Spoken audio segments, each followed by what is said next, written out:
નમસ્કાર મિત્રો, હું છું હરીશ બ્રહ્મભટ્ટ. નિર્ભય આણંદમાં આપ સૌનું સ્વાગત છે. આજના યુવાનોનો જીભનો ટેસ્ટ અને ગૃહિણીને ઘરે જમવા બનાવવા માટેની આળસ એ બંને સ્વાસ્થ્ય માટે ખૂબ જ હાનિકારક નીવડ્યું છે. એ તમને ખબર છે? મોટી મોટી અને મોંઘી જાહેરાતો જોઈને તમે જમવાનો જે ઓર્ડર આપો છો 20 જ મિનિટની અંદર તમારા ઘરે પહોંચી જશે. એ જમવાનું શું છે તમને ખબર છે ખરી? તમને ખબર છે કે જે 20 મિનિટની અંદર કંપની તમને તમારા ઘર સુધી જમવાનું પહોંચાડે છે, એ 20 મિનિટની અંદર તે લોકો શું કરતા હશે? 20 મિનિટમાં તમારું જમવાનું બનાવતા હશે. 20 મિનિટની અંદર કંપનીમાંથી નીકળીને માણસ તમારે ઘરે આવશે, એ પેકિંગ કરશે કે શું કરશે? 20 મિનિટમાં બને શું? તમે ઘરે કોઈ પણ વસ્તુ બનાવી જુઓ, 20 મિનિટમાં શું થાય છે તમને ખબર પડશે. પરંતુ આજના નવયુવાનોને અને યુવતીઓને જમવાનું ના બનાવવું પડે તેના કારણે આ બધું વિચારતા જ નથી. તે લોકો વિચારે તો છે જ, પણ ક્યારે વિચારે છે કે જ્યારે તે મોટી હોસ્પિટલોની અંદર ભરાઈ જાય છે ત્યારે વિચારે છે કે આપણે શું ખાધું અને આપણા શરીરને કેટલું બધું નુકસાન થયું. જે 2-3 કંપની બહારની છે એ ભારતની અંદર આ 20 મિનિટની અંદર જમવાનું પહોંચાડવાનું જે કામ કરે છે ને, એ કંપનીઓનું વાર્ષિક ટર્નઓવર તમને ખબર છે? 30,000 કરોડ રૂપિયા. 30,000 કરોડ રૂપિયા એટલે આવી કંપનીઓ ભારત દેશમાંથી હજારો કરોડો રૂપિયાનો નફો લઈ જાય છે અને આપણા ભારતીય નાગરિકોને લાખોની સંખ્યાની અંદર જીવલેણ બીમારીઓ આપીને જાય છે. જીવલેણ બીમારીઓ આપીને જાય છે. જે કંપનીઓનું 30,000 કરોડ રૂપિયાનો ટર્નઓવર છે, તો તમે સમજો તો ખરા, તમે વિચારો કે ભારતના કેટલા બધા નાગરિકો પોતાના સ્વાસ્થ્યની સાથે ચેડા કરી રહ્યા છે. કેટલા નાગરિકો આ ખોરાક મંગાવતા હશે? તમે ક્યારેય કોઈ વિચાર કર્યો છે ખરો? આ જે ખોરાકની અંદર જે ગ્રેવી બનાવવામાં આવે છે, એ ગ્રેવી કેટલા દિવસ પહેલા બનાવવામાં આવે છે? તમને કોઈ ક્યારેય તમે વિચાર કર્યો છે?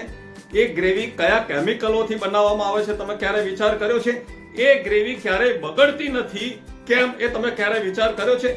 કારણ કે તમારા મગજની અંદર તો ખાલી જીભનો ટેસ્ટ જ છે અને તમે તમારા જીભના 2 મિનિટના ટેસ્ટના માટે તમારા શરીરને મોટામાં મોટું નુકસાન કરી રહ્યા છો. તમે તમારા સ્વાસ્થ્યની સાથે ખુદ ચેડા કરી રહ્યા છો. કેટલા બધા કેમિકલ ઉપરથી તમે તમારા પેટનો ખાડો પૂરવા માટે જમવાનું નહીં પણ જહેર ખાઓ છો. કેટલા કેમિકલો તમે ખાઈ રહ્યા છો એ તમને ખબર નથી. તમે ગૂગલ ઉપર સર્ચ કરશો તો તમને ખબર પડશે કે આ જે ખોરાક છે એ ખોરાક સડે નહીં, બગડે નહીં, તેના માટે કયા કેમિકલો ઉમેરવામાં આવે છે અને એ કેમિકલો તમારા શરીરની અંદર જાય તો તમારા શરીરને શું નુકસાન થાય છે એ તમે ક્યારેક ગૂગલ પર તમારી 2 મિનિટની ફુરસત કાઢીને તમારા શરીર માટે, તમારા સ્વાસ્થ્ય માટે, તમારા પરિવાર માટે, એક વખત મારા માટે પણ તમે જોજો. એકલા યુવા વર્ગનો જીભનો ટેસ્ટ હોત ને તો ચાલે, પરંતુ આની અંદર સૌથી મોટો રોલ આપણી બહેન દીકરીઓનો છે. ઘરની અંદર જે રાંધવાનું જે કામ કરે છે આપણી બહેન દીકરીઓ પોતાની આળસના કારણે રસોડાની અંદર અત્યારે મોટા ભાગના લોકો બહાર જમવા જાય છે અને તેનું જ કારણ છે વધારે પડતા હોસ્પિટલો જે ભરપૂર થઈ ગયા છે. તેનું કારણ છે ક્યારેય વિચારતા નથી કે આ બીમારીઓ કેવી રીતના વધે છે. નાના બાળકોને આંખોએ ચશ્મા આવે છે, નાના બાળકોને એટેક આવે છે, નાના બાળકોને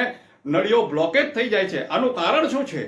એ કારણ તમે તપાસ કરો, ગૂગલ પર સર્ચ કરો, તમને ખબર પડશે.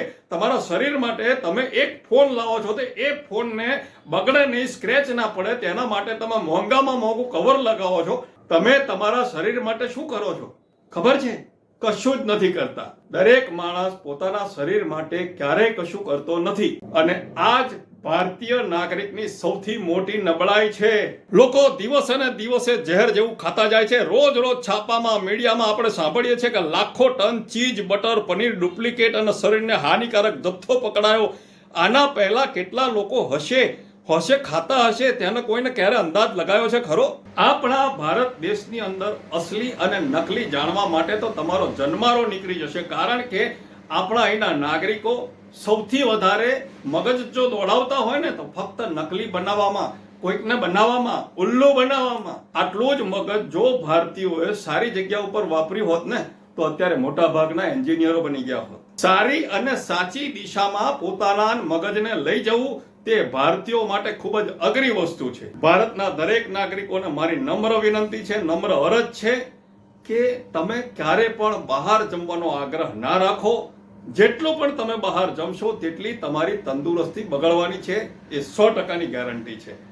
તમારી તંદુરસ્તીને જાળવી રાખવા માટે ઘરે બનાવેલું ભોજન તાજું અને સ્વચ્છ થોડુંક જમજો, પરંતુ ઘરે જમજો.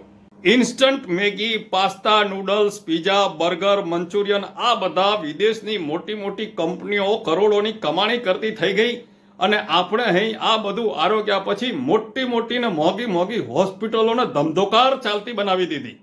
કેન્સર, કિડની ફેલ, નળિયો બ્લોકેજ, આંતરડા સડી જવા, મોટાપો થવો, અંધાપો થવો, પેટ મોટું થઈ જવું, વાળ ખરી જવા, આ બધું જ આપણા ફક્ત ને ફક્ત ગૃહિણીઓએ રસોડાની અંદર રજા પાડી છે ને તેના કારણે જ છે. માટે મારી માતા બહેનોને હું નમ્ર અરજ કરું છું કે તમે રસોડાને ચાલુ રાખો અને સ્વાસ્થ્યને સારું રાખો.